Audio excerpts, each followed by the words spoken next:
At this time, we're back. Eric DeSobe here, joined by Theo. Happy Halloween is when we're recording this one. Theo, did you do TFA? I did. TFA DC09. Oh, nice. Did you teach the little ones, the big kids? I taught high school algebra and geometry. Oh, wow. Okay, I taught fourth grade, so I can't imagine your life. Maybe you can't imagine my life either. Nice.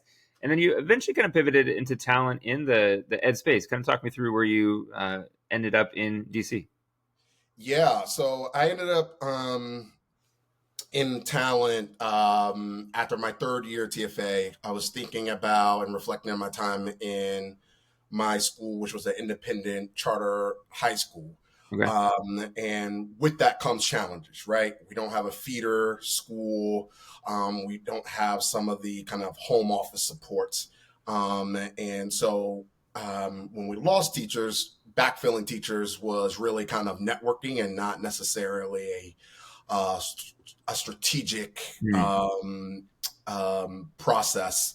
And I wanted to figure out how do you actually go about doing that. Yeah. So that's how I ended up in talent, moving to New York and joining Uncommon Schools. Nice.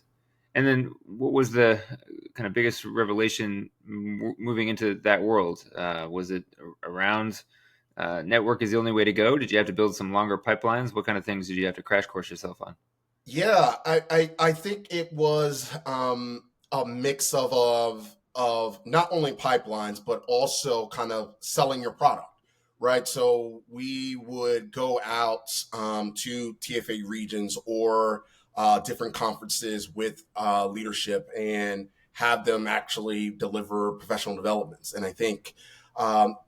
That resonates with audiences to be able to see what it would be like to actually work with leadership at your network and to experience what does professional development look like. I think a lot of times teachers are looking for development, and to be able to authentically showcase what that looks like, I think is a win-win on both sides. And I'm always curious for especially folks who went from the classroom to the recruitment world, which is similar for me as well. Did you ever get any formal training, or was it just kind of figuring it out as you go and maybe watching others? How did you sort of learn to be a recruiter, quote unquote?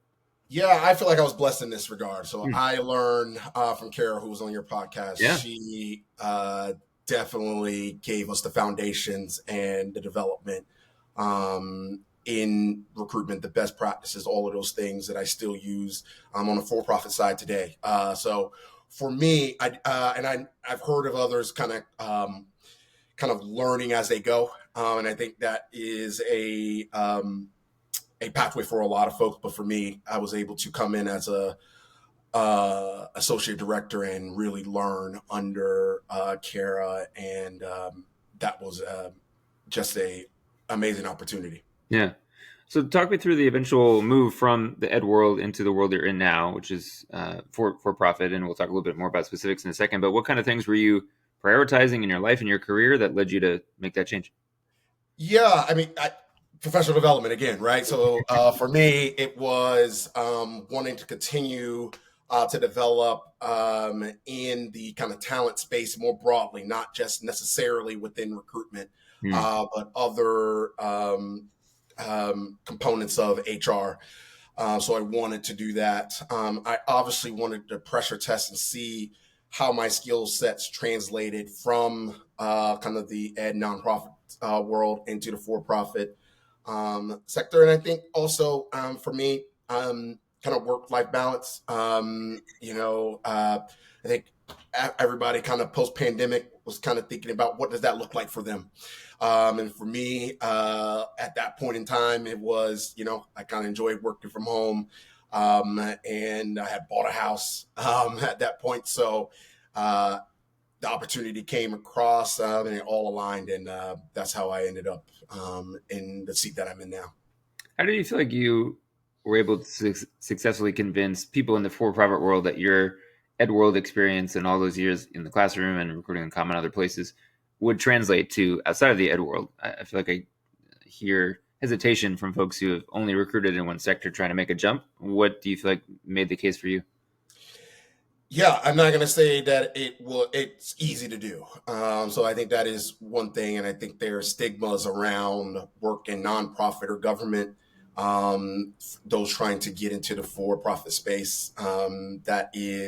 Those are the things that you're pushing up against. I think for me, I think it's about really reflecting on your experiences and being able to um, think about how those skill sets and best practices translate to the work in the sector that you're trying to Mm. get into. So you have to do that work prior to an interview and really dig into how does my the work that I have done and the practices that I've learned truly translate without someone having to extrapolate that from me. I need to do that work ahead of an interview and ahead of, in truth, probably ahead of even applying, right? To really hone in on where you want to be Yeah. and being able to kind of do that upfront work to be able to sell those skill sets that you have. Yeah.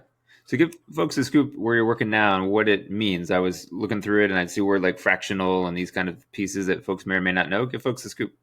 Yeah, so I am the head of finance and talent at VChief. We're a fractional executive staffing firm. So the short here is that we work with leaders in startups, small businesses, nonprofits, definitely the ed world, where they need capacity. We have consultants at the executive level. So Mm. think chief of staff, COOs, CFOs, and are able to get folks in to be able to allow those leaders basically to do the work that they're best positioned to do and take some things off of their plate and allow these experts who have experiences in their sectors and in their expertise, allow them to do what they need to do in terms of projects and et cetera for those organizations or companies.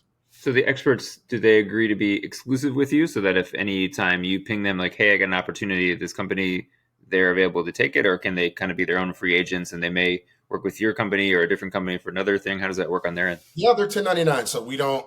So we're legally not able to make those type of stipulations, right? But they are in our talent pool, and they let us know kind of how many hours they have and kind of what they're interested in, and we basically kind of match make from there. Interesting. And for you, what's the way to keep that pool fully stocked or engaged or warm? How do you kind of think through that from kind of talent cultivator lens? Yeah, I mean, I think this is something that we're thinking about constantly. But I mean, there's no shortage of just providing opportunities, right?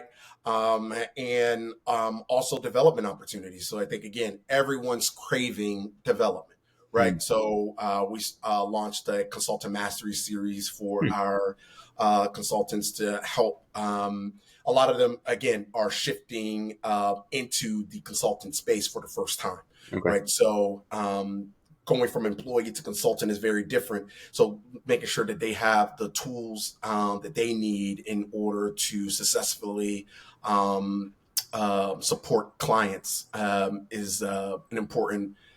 It's important for them. It's also important for our business, right? In terms of client satisfaction. So, again, development, and I think that's one of the biggest ways that we keep our pool engaged. When you're talking to somebody who maybe is entering the consultant world and trying to be one of these experts that you would send out to a company, what do you feel like are the one or two things that pop that get you excited this person would work? Are there any other kind of red flag answers or red flag traits that like, ooh, this actually might not be a great pivot for you? Man, that's a really good question. Um, one of the things that I always want to hear and listen for is how they work with leaders who have differing work styles than they do. Not every client is going to be, easy, if you will, Mm. right? And so, how do you navigate, more challenging waters? Is a mindset and a skill set that I want to hear. Um, Second is, I want to see how engaging they actually are in the interview itself. We don't necessarily place a consultant with the client. The client interviews Oh, uh, a number of consultants, right? So your ability to woo a client is important to our business as well, right? In terms of closing that sale, yeah. and also for you to secure opportunities. And so, how you're able to engage and connect in a very similar format and how we're speaking is important because our work is primarily remote. So the interviews are going to be in this type of format. How engaging are you in a format like this? Yeah. Last thing, if folks wanted to reach out to you and connect and hear more about your work or offer their services to you, what's the best way for them to make that happen? Yeah, I definitely reach out to me on LinkedIn, Theo Smith, and also check out our website, VChiefs.com. And it'd be easy to find both in terms of clients, for potential clients for us, and also if you're interested in being in the talent pool. Love it. The Yeah. website is the best way. Sounds good. We'll put all that in the episode description. Theo, thanks for coming on. Thanks everyone for listening. Catch us in all the places you get your podcast. And of course, catch Theo and I in Stunning 4K on YouTube. Enjoy your Halloween, everyone. We'll talk to you soon.